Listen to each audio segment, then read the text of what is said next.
বহুমাত্র শালচাপড়া এলাকার উপরগ্রাম নদী ভাঙ্গন, যেটা আগে মেরামত করা হয়েছিল, এই নদী ভাঙ্গনটা এই মুহূর্তে ভাঙ্গি গেল।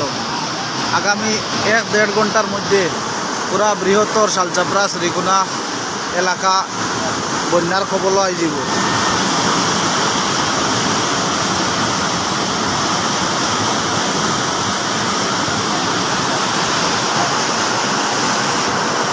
টুকরগ্রাম নদী ভাঙ্গন দিয়া আপনারা দেখতে পারা কীভাবে বন্যার জল তীব্র গতিতে ঢুকে।